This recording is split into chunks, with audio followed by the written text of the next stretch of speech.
Today po, i-discuss ko naman yung mga things you must know about HMO VIP plan. So, yung nakaraan nating video was about standard plan. Ngayon naman, itong VIP plan natin. So, itong VIP plan natin, ang coverage nito, kaparehas din siya ng standard plan, pero may additional siya like yung sa mga pre-existing conditions o yung PEC natin na tinatawag. Kapag po na-diagnose kayo, within 12 months po ng membership nyo or yung before pa na pre-existing condition nyo before pa kayo mag-member, meron po kayong benefit na amounting to 5K to 20K depende po sa plan. Unlike sa standard po, talagang zero coverage siya, di ba? So dito sa VIP plan, meron naman siyang benefit. 5K to 20K depende sa plan. And then meron din po siyang outpatient medicine reimbursement from 3K to 8K po. Depende din sa plan. So annual po yun. Pwede tayong makapag-reimburse ng mga outpatient medicine. And then meron din siyang additional limit for accident. So yung mga HMO kasi natin, kahit yung standard plan, di ba? So yung mga accident, up to maximum benefit limit tayo, pero sa VIP po may additional pa na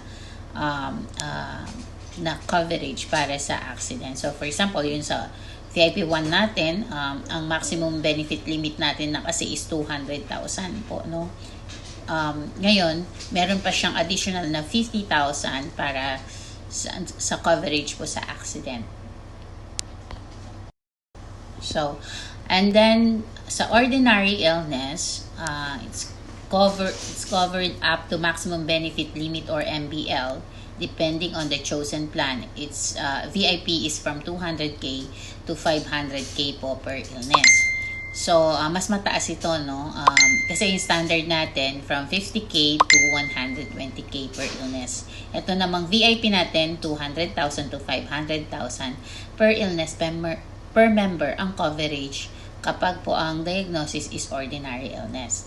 So kapag sinabi nating ordinary illness, yun po yung mga sakit na nakukuha due to viruses and bacteria po. Pwede yung makuha within 24 hours, like for example, dengue fever, typhoid fever, influenza, etc. And then next, with access to all 5-star hospitals, SLMC, ito po yung St. Luke's, MMC, Makati Med, TMC, the Medical City, AHMC, Asian Hospital, and Cardinal Santos po. So aside from dun sa almost 2,000 accredited hospitals and clinics po natin, CVIP po may access pa dito sa mga malalaking hospitals sa Manila. So additional benefit po yun. No access to all mall-based clinics and health-based clinic. So meron kasi mga TMC na nasa mall. So hindi po tayo po pwede doon, no? Tsaka yung mga health-based clinics. And then room-based plan, room plan based on chosen plan. So yung room natin, yun yung mga ano ba yung room mo pag na-confine po. So si VIP, meron siyang regular private, may large private, and meron siyang suite up to 8K. So yun yung mga malalaking rooms, no? And then medical evaluation waive for 41 years old pataas. Unlike sa standard, meron pang medical assessment kapag 41 years old and pataas, pero sa VIP po wala na, waive na po yun. And then next natin, pre-existing conditions or PEC.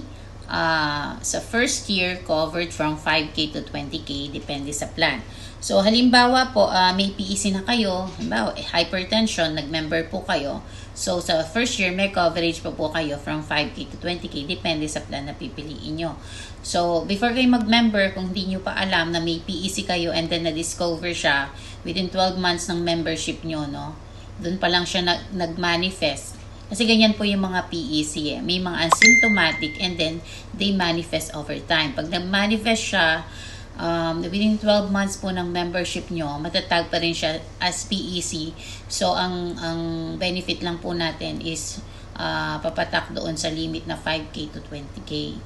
Hindi po siya sa maximum benefit limit.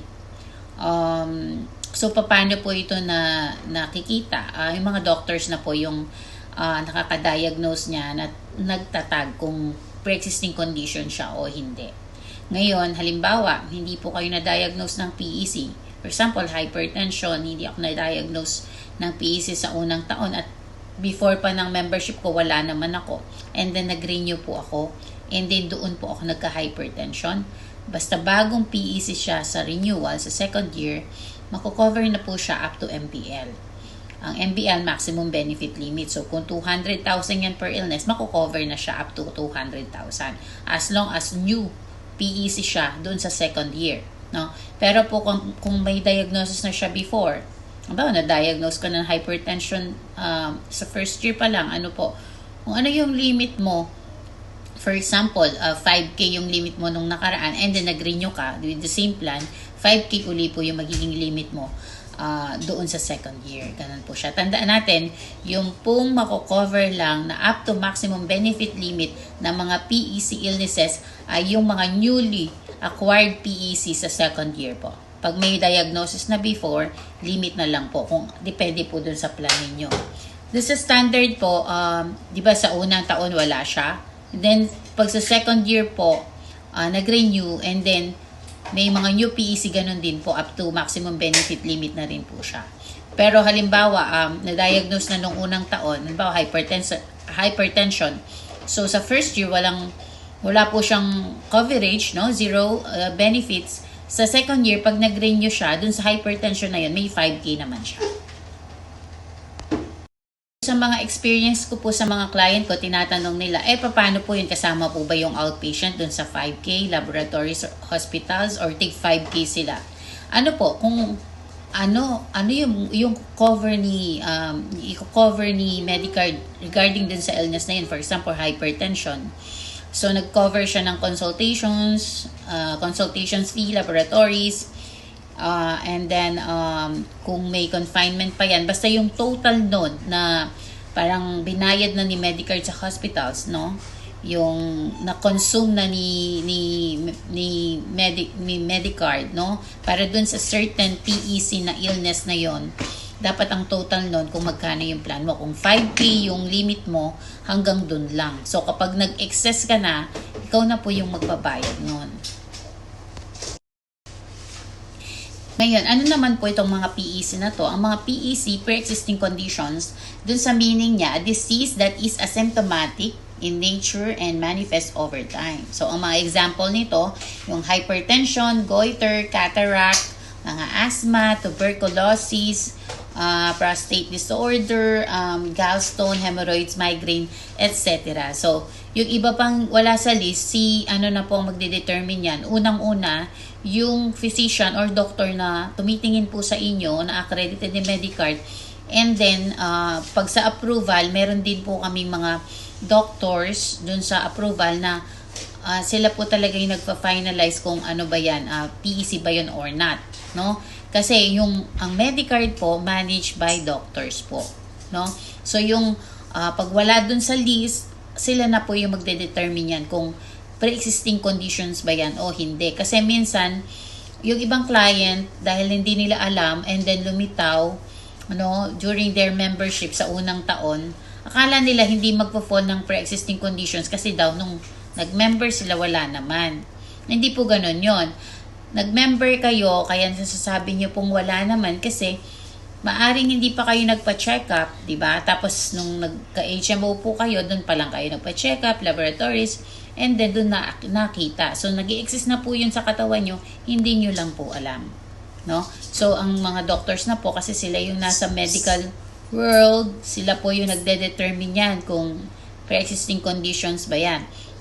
And then, pag nag-fall naman siya sa mga dreaded disease, ito naman yung mga dreaded disease dahil dun sa pre-existing conditions natin, no?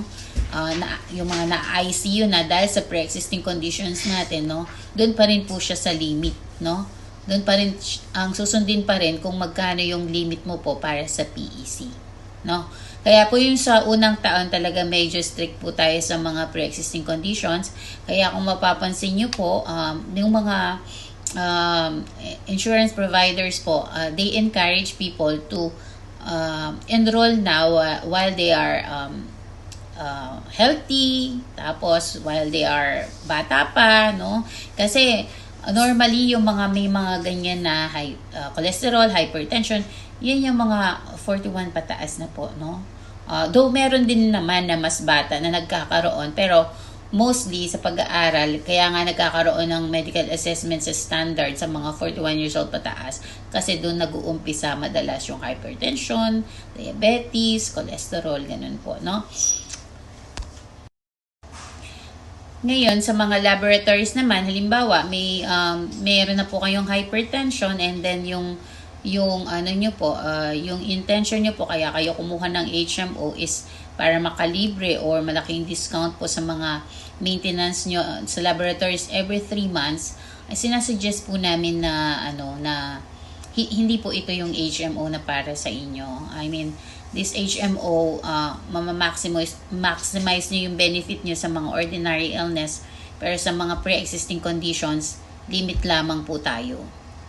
May limit lang yung coverage natin. Kasi bakit po ganun? Kasi tandaan po natin ang mga HMO providers, business din po kasi yan di ba?